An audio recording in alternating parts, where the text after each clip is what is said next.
আসসালামু আলাইকুম দর্শক, দুর্দান্ত একটা খুশির সংবাদ। সেটি হচ্ছে মানুষের এক সময়ের দীর্ঘদিনের দাবি বেতার টিভির স্বায়ত্তশাসন। সেই বিটিভি এবং বেতারকে স্বায়ত্তশাসন দেওয়ার জন্য সরকার নিশ্চয়তা দিতে যাচ্ছে এবং একটি কমিটি এর মধ্যে গঠন করা হয়েছে। কিন্তু প্রশ্ন হচ্ছে, এতে করে সাধারণ মানুষের কী বা উপকার হবে আর সরকারের বা কী ক্ষতি হবে বা লাভ হবে? যেহেতু এই মুহূর্তে দেশে 40 থেকে 42টি বেসরকারি টেলিভিশন চ্যানেল, অসংখ্য পত্রিকা, হাতে গোনা কয়েকটি ছাড়া আর সবই তো সরকারের তর্পিবাহক, সরকারের চাটুকার, সরকারের দালালি করছে। এর আগের সরকারগুলোতে যেমন এই গণমাধ্যমগুলো যে আচরণ করেছে সে একই আচরণ করছে। অতএব এত এত অসংখ্য দালালি চাটুকারি গণমাধ্যমের ভিড়ে এক বিটিভি কি বলল আর না বলল তাতে কার কি এসে যায়? তারপরেও সরকার করছে। কেন করছে? সরকার দেখানোর চেষ্টা করছে যে আমরা কত স্বাধীন, অর্থাৎ অন্তর্বর্তী সরকার কতটা মিডিয়ার প্রতি উদার।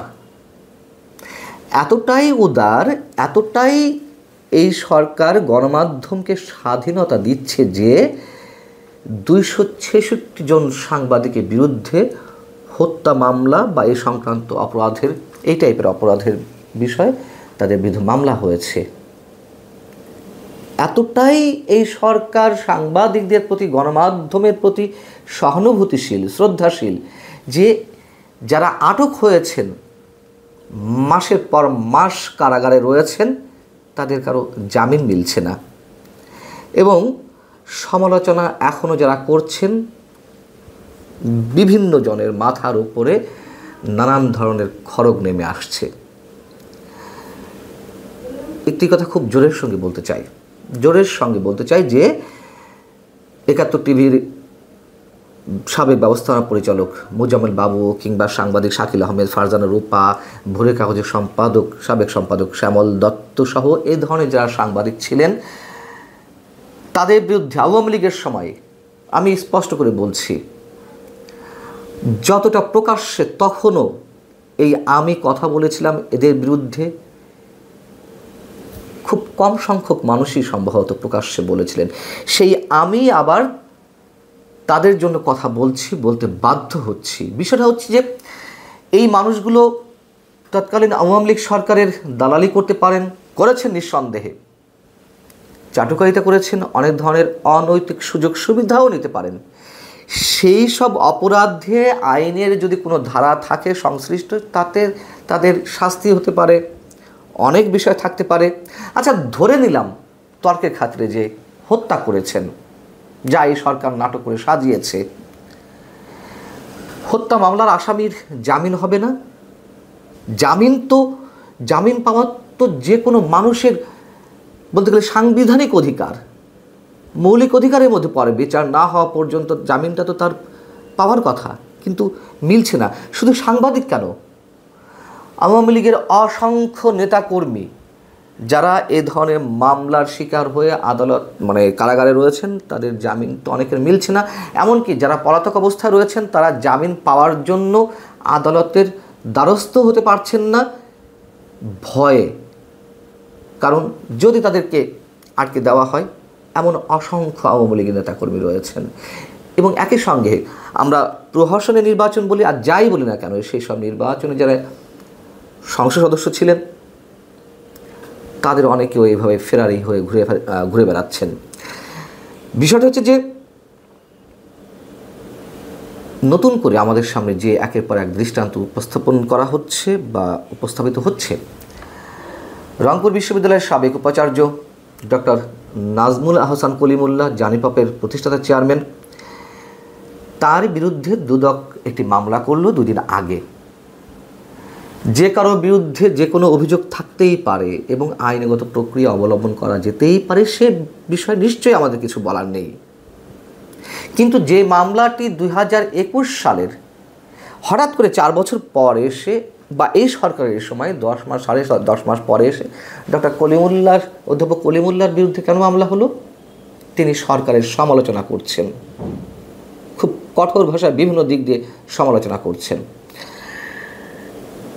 এবং তিনি নিজেই বলেছেন যে তার বিরুদ্ধে ডক্টর ইউনূস নিজে তার ইশারায় এই মামলা দেওয়া হয়েছে। একজন ইউটিউবার সাম্প্রতিক সময় আলোচনায় এসেছেন, এস এ সাব্বির, তার বিরুদ্ধে মামলা হয়েছে, তিনি জেলে আছেন, জানা গেল 2 মাস পর। গত এপ্রিলের 4 বা 5 তারিখে তাকে আটক করা হয়েছে, সেটি জানা গেল মাত্র কয়েকদিন আগে। এটা কি গুমের পর্যায়ে পড়ে না? গুমের যে আন্তর্জাতিক সংজ্ঞা সেটির পর্যায়ে পড়ে না? কাউকে আটক করার সঙ্গে সঙ্গে তো নিশ্চয়ই তার পরিবারকে অবহিত করতে হবে। তার পরিবারকে অবহিত করার পর তার যে আইনগত প্রক্রিয়া, যেটুকু পাওয়ার রাইটস তার আছে, পরিবার সেটি করবে।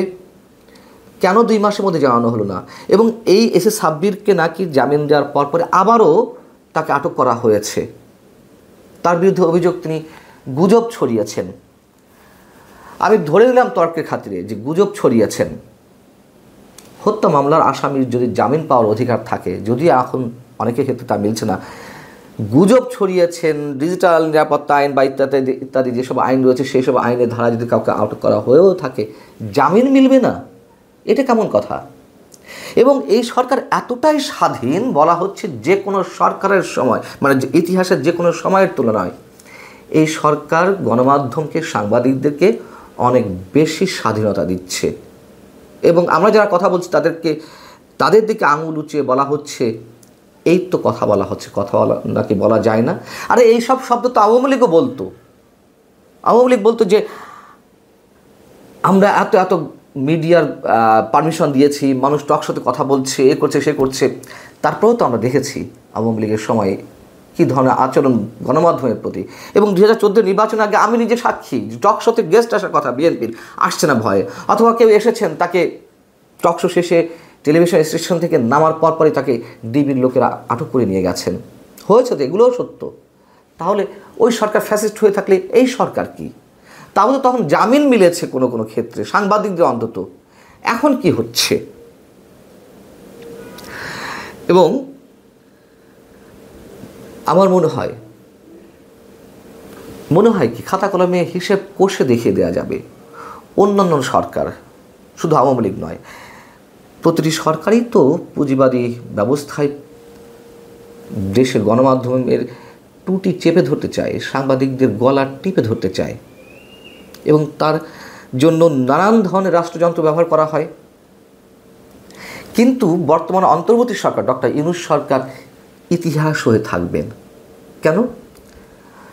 ওগুলো তো রাজনৈতিক সরকার, পুঁজিবাদী সমাজ ব্যবস্থা, রাজনৈতিক সরকারগুলো এগুলো করবেই, এটা স্বাভাবিকভাবে ধরে নিয়েছে আমরা, যদিও কোনোভাবে সমর্থন করতে পারি না।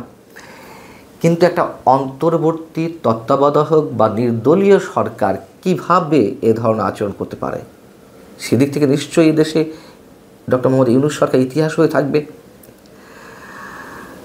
রিপোর্টার্স উইদাউট বর্ডার্স, ফ্রান্স ভিত্তিক আন্তর্জাতিক সংস্থা, গণমাধ্যম ভিত্তিক,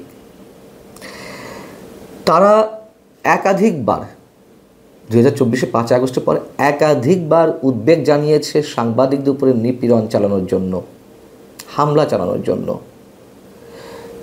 14 ফেব্রুয়ারি নিজেদের একটি প্রতিবেদনে এই সংস্থাটি বলছে, আশা করা হয়েছিল অন্তর্বর্তী সরকারের সময় পরিস্থিতির উন্নতি হবে, কিন্তু সাংবাদিকদের উপর হামলা নিয়মিতই হচ্ছে।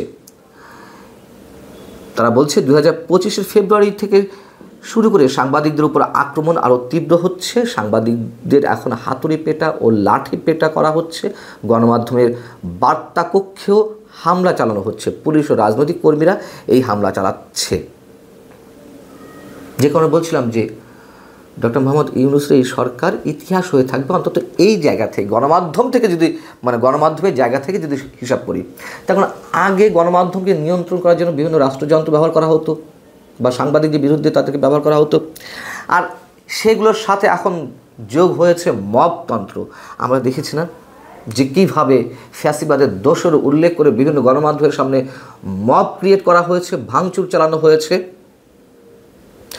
আমাদের প্রধান উপদেষ্টার press secretary mister Shafiqul Alam গত কয়েকদিন আগে বলছিলেন যে